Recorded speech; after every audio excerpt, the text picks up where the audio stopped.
व्यवस्थापनका पूर्वाधार निर्माण गरी सबै तहमा आवश्यक सामग्रीको भण्डारण गरिनेछ। सङ्घ, प्रदेश र स्थानीय तह, निजी क्षेत्र तथा समुदायको समन्वय एकीकृत रूपमा खोज, उद्धार र राहतको व्यवस्था बनाइनेछ। विगत लामो समयदेखि पुनः स्थापित हुन नसकेका विपद प्रभावितहरूलाई पुनः स्थापना गर्ने कार्यलाई तीव्रता दिइनेछ। विपद व्यवस्थापनका लागि जिम्मेवार निकायहरूको क्षमता विकास गरिनेछ। न्याय सम्पादनलाई छिटो छरितो बनाइनेछ। सहज पहुँचयुक्त न्याय प्रणालीको प्रवर्तन गरिनेछ। न्यायपालिकाको चौथो पञ्चवर्षीय रणनीतिक योजनाको कार्यान्वयन गरिनेछ। शान्ति प्रक्रिया र सङ्क्रमणकालीन न्याय सम्बन्धी बाँकी कार्य सम्पन्न गरिनेछ। विगतको जनआन्दोलन र द्वन्द्वकालमा घाइते भई थप उपचारको आवश्यकता भएका व्यक्तिहरूको उपचार गर्ने व्यवस्था मिलाइनेछ। आन्दोलन र द्वन्द्वबाट घाइते तथा अङ्गभङ्ग भएका व्यक्तिहरूलाई रोजगारी र स्वरोजगारका अवसर उपलब्ध गराउन प्रविधि तालिम र वित्तीय पहुँचको व्यवस्था गरिनेछ। नेपाली सेना लगायत सबै सुरक्षा निकायहरूलाई आवश्यक पर्ने स्रोत साधन उपलब्ध गराई दक्ष, व्यावसायिक र उच्च मनोबलयुक्त बनाइनेछ। सुरक्षाकर्मीहरूलाई नियमित तालिम प्रदान गरी क्षमतावान बनाइनेछ। राष्ट्रिय प्रतिरक्षा विश्वविद्यालय सञ्चालनको आवश्यक तयारी पूरा गरिनेछ। सैनिक सामग्री उत्पादनमा राष्ट्रिय क्षमता वृद्धि गरिनेछ। राष्ट्रिय एकीकरण पदमार्गको संरक्षण र प्रवर्धन गरिनेछ।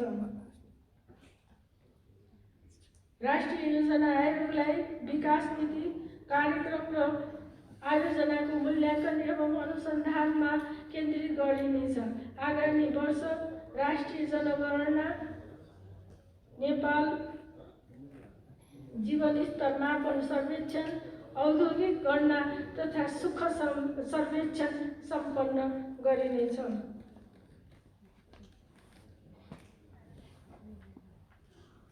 माननीय सदस्यहरू, नेपालले महत्त्वपूर्ण अन्तर्राष्ट्रिय मञ्चहरूमा प्रभावकारी, अर्थपूर्ण र सम्मानजनक सहभागिता जनाएको छ।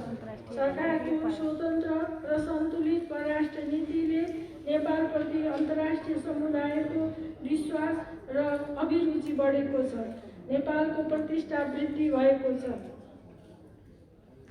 सरकारले अवलम्बन गरेका स्पष्ट र परिपक्व नीतिहरूबाट छिमेकीहरूसँग विश्वास, समझदारी र सहयोगमा अभिवृद्धि भई सम्बन्धले नयाँ उचाइ लिएको छ। अन्य मित्र राष्ट्र एवं विकास साझेदारहरूसँगको समग्र सम्बन्ध थप सुदृढ भएको छ। चीनका राष्ट्रपतिबाट 23 वर्षपछि र भारतका प्रधानमन्त्रीबाट एउटै कार्यकालमा 4 पटक भएको नेपाल भ्रमणले छिमेकी मित्र राष्ट्रसँगको नेपालको सम्बन्ध मजबुत बनेको छ। मैले गरेको मित्र राष्ट्र चीन, जापान र म्यानमारको भ्रमण तथा नेपालका प्रधानमन्त्रीबाट भएको मित्र राष्ट्र भारत, चीन, भियतनाम, कम्बोडिया, बेलायत, फ्रान्स र कोस्टारिकाको भ्रमणले नेपालको वैदेशिक सम्बन्धलाई अझ सुदृढ बनाएको छ। यी भ्रमणहरूका अवसरमा नेपालको राष्ट्रिय हित प्रवर्तन गर्ने, विकास र समृद्धिलाई सघाउ पुर्याउने र पारस्परिक लाभमा आधारित सहयोगका क्षेत्रहरू विस्तार गर्ने महत्त्वपूर्ण व्यवस्थापनका पूर्वाधार निर्माण गरी सबै तहमा आवश्यक सामग्रीको भण्डारण गरिनेछ। सङ्घ, प्रदेश र स्थानीय तह, निजी क्षेत्र तथा समुदायको समन्वय एकीकृत रूपमा खोज, उद्धार र राहतको व्यवस्था बनाइनेछ। विगत लामो समयदेखि पुनः स्थापित हुन नसकेका विपद प्रभावितहरूलाई पुनः स्थापना गर्ने कार्यलाई तीव्रता दिइनेछ। विपद व्यवस्थापनका लागि जिम्मेवार निकायहरूको क्षमता विकास गरिनेछ। न्याय सम्पादनलाई छिटो छरितो बनाइनेछ। सहज पहुँचयुक्त न्याय प्रणालीको प्रवर्तन गरिनेछ। न्यायपालिका न्यायपालिकाको चौथो पञ्चवर्षीय रणनीतिक योजनाको कार्यान्वयन गरिनेछ। शान्ति प्रक्रिया र संक्रमणकालीन न्याय सम्बन्धी बाँकी कार्य सम्पन्न गरिनेछ। विगतको जनआन्दोलन र द्वन्द्वकालमा घाइते भई थप उपचारको आवश्यकता भएका व्यक्तिहरूको उपचार गर्ने व्यवस्था मिलाइनेछ। आन्दोलन र द्वन्द्वबाट घाइते तथा अङ्गभङ्ग भएका व्यक्तिहरूलाई रोजगारी र स्वरोजगारका अवसर उपलब्ध गराउन प्रविधि तालिम र वित्तीय पहुँचको व्यवस्था गरिनेछ। नेपाली सेना लगायत सबै सुरक्षा निकायहरूलाई आवश्यक पर्ने स्रोत साधन उपलब्ध गराई दक्ष, व्यावसायिक र उच्च मनोबलयुक्त बनाइनेछ। सुरक्षाकर्मीहरूलाई नियमित तालिम प्रदान गरी क्षमतावान बनाइनेछ। राष्ट्रिय प्रतिरक्षा विश्वविद्यालय सञ्चालनको आवश्यक तयारी पूरा गरिनेछ। सैनिक सामग्री उत्पादनमा राष्ट्रिय क्षमता वृद्धि गरिनेछ। राष्ट्रिय एकीकरण पदमार्गको संरक्षण र प्रवर्धन गरिनेछ। राष्ट्रिय योजना आयोगलाई विकास नीति कार्यक्रम र आयोजनाको मूल्याङ्कन एवं अनुसन्धानमा केन्द्रित गरिनेछ। आगामी वर्ष राष्ट्रिय जनगणना, नेपाल जीवनस्तर मापन सर्वेक्षण, औद्योगिक गणना तथा सुख सर्वेक्षण सम्पन्न गरिनेछ।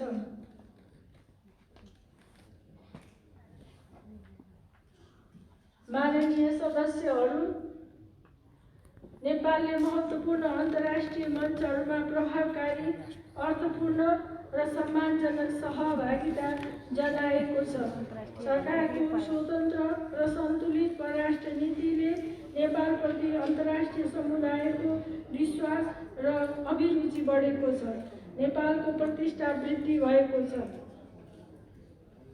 सरकारले अवलम्बन गरेका स्पष्ट र परिपक्व नीतिहरूबाट छिमेकीहरूसँग विश्वास, समझदारी र सहयोगमा अभिवृद्धि भई सम्बन्धले नयाँ उचाइ लिएको छ। अन्य मित्र राष्ट्र एवं विकास साझेदारहरूसँगको समग्र सम्बन्ध थप सुदृढ भएको छ। चीनका राष्ट्रपतिबाट 23 वर्षपछि र भारतका प्रधानमन्त्रीबाट एउटै कार्यकालमा 4 पटक भएको नेपाल भ्रमणले छिमेकी मित्र राष्ट्रसँगको नेपालको सम्बन्ध मजबुत बनेको छ। मैले गरेको मित्र राष्ट्र चीन, जापान र म्यानमारको भ्रमण तथा नेपालका प्रधानमन्त्रीबाट भएको मित्र राष्ट्र भारत, चीन, भियतनाम, कम्बोडिया, बेलायत, फ्रान्स र कोस्टारिकाको भ्रमणले नेपालको वैदेशिक सम्बन्धलाई अझ सुदृढ बनाएको छ। यी भ्रमणहरूका अवसरमा नेपालको राष्ट्रिय हित प्रवर्धन गर्ने, विकास र समृद्धिलाई सघाउ पुर्याउने र पारस्परिक लाभमा आधारित सहयोगका क्षेत्रहरू विस्तार गर्ने महत्त्वपूर्ण व्यवस्थापनका पूर्वाधार निर्माण गरी सबै तहमा आवश्यक सामग्रीको भण्डारण गरिनेछ।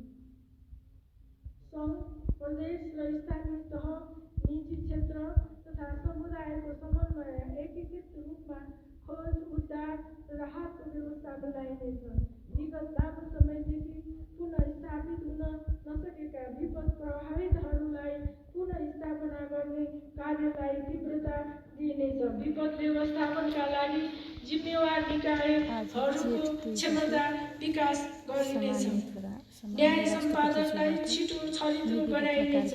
सहज पहुँचयुक्त न्याय प्रणालीको प्रवर्धन गरिनेछ। न्यायपालिकाको चौथो पञ्चवर्षीय रणनीतिक योजनाको कार्यान्वयन गरिनेछ। शान्ति प्रक्रिया र संक्रमणकालीन न्याय सम्बन्धी बाँकी कार्य सम्पन्न गरिनेछ। विगतको जनआन्दोलन र द्वन्द्वकालमा घाइते भई थप उपचारको आवश्यकता भएका व्यक्तिहरूको उपचार गर्ने व्यवस्था मिलाइनेछ। आन्दोलन र द्वन्द्वबाट घाइते तथा अङ्गभङ्ग भएका व्यक्तिहरूलाई रोजगारी र स्वरोजगारका अवसर उपलब्ध गराउन प्रविधि तालिम र वित्तीय पहुँचको व्यवस्था गरिनेछ। नेपाली सेना लगायत सबै सुरक्षा निकायहरूलाई आवश्यक पर्ने स्रोत साधन उपलब्ध गराई दक्ष व्यावसायिक र उच्च मनोबलयुक्त बनाइनेछ। सुरक्षाकर्मीहरूलाई नियमित तालिम प्रदान गरी क्षमतावान बनाइनेछ। राष्ट्रिय प्रतिरक्षा विश्वविद्यालय सञ्चालनको आवश्यक तयारी पूरा गरिनेछ। सैनिक सामग्री उत्पादनमा राष्ट्रिय क्षमता वृद्धि गरिनेछ। राष्ट्रिय एकीकरण पदमार्गको संरक्षण र प्रवर्धन गरिनेछ। राष्ट्रिय योजना आयोगलाई विकास नीति कार्यक्रम र आयोजनाको मूल्याङ्कन एवं अनुसन्धानमा केन्द्रित गरिनेछ। आगामी वर्ष राष्ट्रिय जनगणना, नेपाल जीवनस्तर मापन सर्वेक्षण, औद्योगिक गणना तथा सुख सर्वेक्षण सम्पन्न गरिनेछ।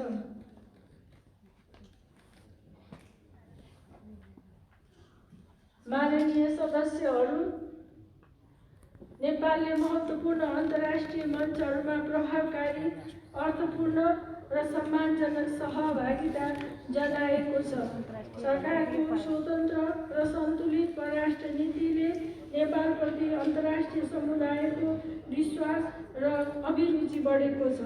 नेपालको प्रतिष्ठा वृद्धि भएको छ। सरकारले अवलम्बन गरेका स्पष्ट र परिपक्व नीतिहरूबाट छिमेकीहरूसँग विश्वास, समझदारी र सहयोगमा अभिवृद्धि भई सम्बन्धले नयाँ उचाइ लिएको छ। अन्य मित्र राष्ट्र एवं विकास साझेदारहरूसँगको समग्र सम्बन्ध थप सुदृढ भएको छ।